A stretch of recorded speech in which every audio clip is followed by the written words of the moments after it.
সম্ভবত পর্দার আড়ালে মা এবং বোনদের কানেও যাচ্ছে। আমার একটু আগে যিনি আপনাদের সামনে গুরুত্বপূর্ণ বক্তব্য রাখলেন, তিনি বয়সে একজন যুবক, কর্মে একজন যোদ্ধা এবং তার স্বভাবে একজন বিপ্লবী। সেই মানুষটার পরে একটা বয়স্ক মানুষ কি বলবে আপনাদেরকে? তবে না, আমি এটা বলতে পারি, বয়সে তার মতো যুবক না হলেও তার চাইতে আমি বড় যুবক আলহামদুলিল্লাহ। হয়তো আমার কণ্ঠ তার মতো মজবুত হবে না, কিন্তু আমার দিলের ভিতরের যে কণ্ঠ, এটা তার চাইতে দুর্বল হবে না ইনশাআল্লাহ। আলহামদুলিল্লাহ রাব্বিল আলামিন ওয়াসসালাতু ওয়াসসালামু আলা রাসূলিহিল কারীম ওয়া আলা আলিহি ওয়া সাহবিহি ওয়া আহলি বাইতি আজমাইন। সদরে মুহতারাম, উলামা হযরত, দ্বীনী বন্ধুগণ, সাংবাদিক ভাইয়েরা, পর্দার আড়ালের অতি সম্মানিতা মা এবং বোনেরা, আল্লাহ তাবারক ওয়া তাআলার শুকরিয়া আদায় করছি যে আল্লাহ তাআলা দিনের একটা বরকতময় মারকাজে, আজকের একটা বরকতময় মাহফিলে আপনাদের সাথে আমার মতো একজন গুনাহগারকে আল্লাহ তাআলা শামিল হওয়ার তৌফিক দিয়েছেন। আলহামদুলিল্লাহ রাব্বিল আলামিন। আমার সম্মানিত ভাই যে বক্তব্য রেখেছেন, আমার বক্তব্য ওঠাই, এর বাইরে তেমন কিছু নেই। কারণ কোরআন এক, আল্লাহ তাআলাও এক, নবীও আমাদের এক, পথও আমাদের একটা, এবং সবাইকে গিয়ে আল্লাহর দরবারে দাঁড়াতে হবে। তারপরে একটা ঠিকানা যেটা পাই, ওটাও আমাদের সকলের কমন চাওয়া, আল্লাহর জান্নাত। কাজে এই কথার কোনো ভিন্নতা এখানে থাকবে না ইনশাআল্লাহ। এই বাংলাদেশ আমাদের প্রিয় জন্মভূমি, আল্লাহ তাআলার দান। পৃথিবীর কিছু দেশ আল্লাহ তাআলা আমাকে ঘুরানোর তৌফিক দিয়েছেন। এমন বরকতময় দেশ পৃথিবীতে খুব কমই আছে, যে দেশের মাটির উপর সবুজ, মাটির নিচে অফুরন্ত খনিজ সম্পদ এবং অন্যান্য মূল্যবান সম্পদ, পানিতে সম্পদে ভরা, পানির নিচে সম্পদে ভরা। শুধু একটা সম্পদের অভাবে আমাদের দেশ হামাগুড়ি খাচ্ছে। সেই সম্পদটা হলো অতীতে যারা দেশ শাসন করেছেন তাদের চারিত্রিক সম্পদের অভাব। যখনই তারা দেশ সেবার সুযোগ পেয়েছেন, তখন দেশের জনগণের সেবক না হয়ে তারা মালিকে পরিণত হয়েছেন। আলহামদুলিল্লাহ, ইতিহাসের এক যুগ সন্ধিক্ষণে আজকে বাংলাদেশ। আগামীতে নির্বাচন হবে, আমি নির্বাচন নিয়ে বেশি কথা বলব না। আমি আল্লাহ তাআলার কালামের একটা অংশ আপনাদেরকে স্মরণ করিয়ে সালাম দিয়ে বিদায় নিব ইনশাআল্লাহ। আল্লাহ রাব্বুল আলামিন কালামে হাকিম ধীরে ধীরে নাজিল করেছেন তার নবীর উপরে। সর্বশেষ আয়াতটি নাজিল হয়েছে হিজ্জাতুল বিদায় আইয়ামে তাশরিকের সময় মিনার ময়দানে। সেই আয়াতের একটা গুরুত্বপূর্ণ অংশ, সারাটা না। আউযু বিল্লাহি মিনাশ শাইতানির রাজিম। আল ইয়াওমা আকমালতু লাকুম দীনাকুম ওয়া আতমামতু আলাইকুম নি'মাতি ওয়া রাদিতু লাকুমুল ইসলামা দীনা। সাদাকাল্লাহুল মাওলানাল আযীম। আল্লাহ তাআলা তার নবীর মাধ্যমে বিশ্ববাসীকে বলে দিলেন যে আজকের এই দিনে তোমাদের জন্য আমি তোমাদের সংবিধান, জীবন চলার পাথেয় দিন আমি পরিপূর্ণ করে দিলাম। বলেন সুবহানাল্লাহ। ওয়া আতমামতু আলাইকুম নি'মাতি, আর আমি স্রষ্টা প্রভুর পক্ষ থেকে তোমাদের জন্য যত নিয়ামত, এই নিয়ামতের এইটাকেই জুরিয়া বানাই দিলাম। এর বাইরে কোনো নিয়ামত তালাশ করলে কোথাও পাওয়া যাবে না। এর বাইরে যা তালাশ করবা সেটা নিয়ামত হবে না, সেইটা হবে লানত। এইটাকে বাদ দিয়ে যদি কিছু তালাশ করো। ওয়া রাদিতু লাকুমুল ইসলামা দীনা। আর তোমরা জেনে রাখো, আমি কিন্তু ইসলামকেই শুধু আমার কাছে মনোনীত দিন হিসাবে, জীবন বিধান হিসাবে আমি কবুল করলাম। বাকি যেগুলো আছে ফামান ইয়াকবালু মিনহা, একটাও কবুল করা হবে না। সব রিজেক্টেড, পচা মাল, সব পচা মাল। যে বাদের অমুক বাদ তমুক বাদ, যে বাদের গামছা গায়ে দিয়ে আসুক, সব পচা মাল। যা আল্লাহ তাআলা বলে দিয়েছেন মানুষের জন্য এইটাই উত্তম এবং একমাত্র উত্তম, এর বাইরে আর কোনো উত্তম নাই। সম্মানিত বন্ধুগণ, এটি দিনের একটি মরকাজ। এখানে কিতাবুল্লাহ এবং সিরাতে সরওয়ারে আলম বা সুন্নতে রাসূলুল্লাহ সাল্লাল্লাহু আলাইহি সাল্লামের তালিম হয়। কেন এই তালিমটা? কেন এই তালিম? হচ্ছে আমলের জন্য। ইলমের জন্য তো অবশ্যই, কিন্তু ইলমটা কি জন্য? ইলম হচ্ছে আমলের জন্য। আর আমলের ব্যাপারে শুরু হয়েছে ইকরা বিসমি রাব্বিকাল্লাযী খালাক দিয়ে, শেষ হয়েছে আল ইয়াউমা আকমালতু লাকুম দীনাকুম ওয়া আতমামতু আলাইকুম নি'মাতি ওয়া রাদিতু লাকুমুল ইসলাম দীনা।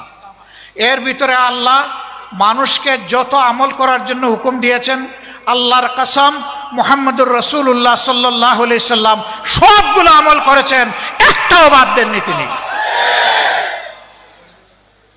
এমনকি আল্লাহর আয়াত ওমা খালাকতুল জিন্না ওয়াল ইনসা ইল্লা লিয়াবুদুন, আর আমি জিন এবং মানুষকে আমার ইবাদত ছাড়া অন্য কোনো প্রয়োজনে পয়দা করিনি। তার মানে জীবনে একজন মুমিন, একজন বিশ্বাসী যত কাজ করবে সেটা আল্লাহর ইবাদতের উদ্দেশ্যে করবে।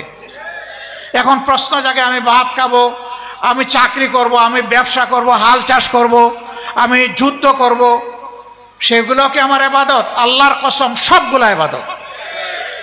যদি নবী করিম সাল্লাল্লাহু আলাইহি সাল্লামের নকশা কদম হয় সব ইবাদত, যদি আল্লাহর এবং আল্লাহ রসুলের শাস্তা ছেড়ে দেওয়া হয় সবগুলা জিহালত, একটা ইবাদত হবে না। এমনকি আপনি আপনার মায়ের দিকে তাকিয়ে একটু মুস্কি হাসি দিবেন উনাকে খুশি করার জন্য, এটাও ইবাদত। আপনার স্ত্রীর দিকে তাকিয়ে আপনি মুস্কি হাসি দিবেন আল্লাহর কসম, ওইটাও ইবাদত। আপনার মনটা যখন পবিত্র থাকবে, আপনার সন্তানকে আপনি আদর করবেন, এইটাও ইবাদত। আপনার বাবার আপনি সেবা করবেন, সেইটাও ইবাদত। আপনার বন্ধুর কোনো বৈধ প্রয়োজন পূরণ করবেন, এইটাও ইবাদত। এক কথায় দুনিয়ায় এমন কোনো কাজ নাই যেটা ইবাদতের মধ্যে গণ্য নয়। আবার নামাজও ইবাদত হবে না যদি আপনার মন গড়া আপনি নামাজ পড়েন। একটু পরে ইনশাআল্লাহ আল্লাহ তাআলা হায়াত দিলে, সুস্থ থাকলে সালাতুল মাগরিব আমরা আদায় করব। এটার ফরজ কয় রাকাত? বাংলাদেশে 3 রাকাত, আমেরিকায় কয় রাকাত, ইউরোপে কয় রাকাত, মিডল ইস্টে কয় রাকাত? এটা কেউ বদলাতে পারবে? কেউ যদি বলে যুগের ব্যবধানে আমাদের ইমান দুর্বল হয়ে পড়েছে, ঘাটতি পূরণের জন্য আজকে 4 রাকাত পড়ে নেই, তার নামাজ কবুল হবে? আল্লাহ তাআলার বিরুদ্ধে বিদ্রোহের শামিল হবে। আল্লাহ যে সীমারেখা ঠিক করে দিয়েছেন এটা ধরে টান দেওয়ার অধিকার কারণে। সম্মানিত ভাইরা, নামাজে তো শান্তি আছে, মসজিদের ভিতরে তো শান্তি পাই, এই মাহফিলেও আমরা শান্তি আর শান্তি দেখতে পাচ্ছি। কিন্তু নামাজ মাহফিল সম্পন্ন করে যখন রাস্তায় যাই, কর্মক্ষেত্রে যাই, চাকরিতে যাই, ব্যবসায় যাই, পরিবারে যাই, সমাজে যাই, রাষ্ট্রে যাই, দুনিয়ায় যাই, তখন কি এই শান্তিটা পাই? কেন পাই না? আফা তুমিনুনা বিবাদিল কিতাবি ওয়া তাকফুরুনা বিবাদ। তোমরা কি আমার কিতাবের কিছু অংশ মানবা আর কিছু মানবা না? কিছুর উপর ঈমান আনবা আর কিছুতে তাকফির করবা, অস্বীকার করবা। ফামা জাযাউ মান ইয়াফআলু যালিকা মিনকুম, তোমাদের মধ্য থেকে যে এরকম আচরণ আমার কিতাবের সাথে করবে, অর্থাৎ কিছু মানবে আর কিছু মানবে না, মতলবী মানা, সুবিধাবাদী মানা, ইল্লা খিজয়ুন ফিল হায়াতিদ দুনিয়া, তার জন্য আমার পক্ষ থেকে উপহার হচ্ছে আমি চরমভাবে দুনিয়ায় তাকে বেইজ্জত করব। এই ফতোয়া কে দিয়েছেন? আল্লাহ। এই ফতোয়া বদলানোর শক্তি কারো আছে? নাই। তাইলে আমরা শান্তি যে পাই না, এই ফতোয়ার মধ্যেই এটার জবাব আছে। জীবনের দিনগুলা ফেলে এসেছি, বৎসরগুলা ফেলে এসেছি, আর কয়টা দিন আর শ্বাস পাবো কেউ জানি না। মানব সন্তানের হায়াত 2 সেকেন্ডের মতো। একটা শ্বাস তুলে ওই তুলা শ্বাসটা ফেলতে সে বাধ্য, কিন্তু ফেলে দেওয়া শ্বাস তার আর উঠবে, ওটার কোনো হিসাব নেই। আর ওই যে তুলা শ্বাসটার সময় হচ্ছে মাত্র 2 সেকেন্ড। এইটাই রে ভাই আপনার আমার হায়াত। কোন ভরসায় আগামী দিন ভালো কাজ করব, আজকে যেমন তেমন হয়ে যাক, এই নিয়ত করার কোনো সুযোগ নেই। তাহলে জীবনে এখন যদি চিন্তা করি কি করেছি, আমরা কি সব সময় হকের পক্ষে ছিলাম? আমরা কি কোরআনের পক্ষে ছিলাম? কোরআনের আইন কায়েমের আওয়াজ যখন এসেছে আমরা কি লাব্বাইক বলে সাড়া দিয়েছি? আমরা অনেকে লজ্জিত হয়ে বলবো না, দিতে তো পারি নাই, তো এখন আমার কি হবে? এখন কি তাহলে আমার ঠিকানা জাহান্নাম হবে? আমাদের আল্লাহ, আমাদের খালিক, আমাদের মালিক, তিনি বড় রাউফুর রাহিম, তিনি বড় প্রেমময়, তিনি বড় দয়ালু। তিনি বলেছেন তোমরা গুনাহ করো, আমার কাছে তওবা করো, আমি তোমাদের গুনাহ মুছে দেব। আসেন আমরা মন ভরে তওবা করি। ফেলে আসা দিনগুলোতে আল্লাহর সাথে যত নাফরমানি করেছি, আল্লাহর কালামের সাথে যত নাফরমানি করেছি, রাসূল মাকবুল সাল্লাল্লাহু আলাইহি ওয়াসাল্লাম এবং সাহাবায়ে কেরাম রিদওয়ানুল্লাহি তাআলা আলাইহিম আজমাইনের রেখে যাওয়া আমানতের সাথে আমরা যত উল্টাপাল্টা কাজ করেছি, সবগুলোর জন্য আমরা একসাথে আল্লাহর দরবারে হৃদয় বিগলিত চিত্তে আমরা তওবা করি। আল্লাহ তাআলা হুয়া তাওয়াবুর রাহিম, হুয়া গফুরুর রাহিম। তিনি তওবাও কবুল করেন, মেহেরবানি করেন। সেই আল্লাহ, নবী বলছেন মানুষ যদি ভুল করে আল্লাহর কাছে তওবা না করত, আল্লাহ আরেকটা জাত পয়দা করতেন যারা ভুলও করতো, তওবাও করতো। সুবহানাল্লাহ।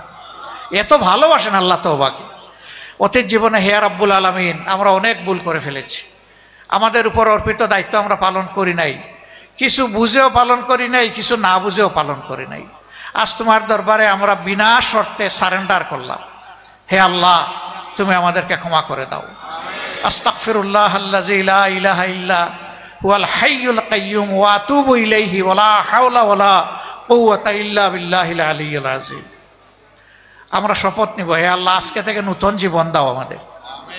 এই নতুন জীবনের মাধ্যমে আগামীতে তোমাকে আমরা কথা দিচ্ছি, ওয়াদা করছি, অঙ্গীকার করছি, আল্লাহ তোমার সাথে আর নাফরমানি জেনে শুনে করব না। তুমি আমাদের এই তওবাকে কবুল করো, ওয়াদাকে কবুল করো। আগামীতে যে নির্বাচন আসবে, এখানে হক বাতিলের মাঝে ফয়সালা হবে। আপনারা কার পক্ষে থাকবেন? কেউ যদি লাল চোখ দেখায় কার পক্ষে থাকবেন? লাল চোখকে পরোয়া করবেন?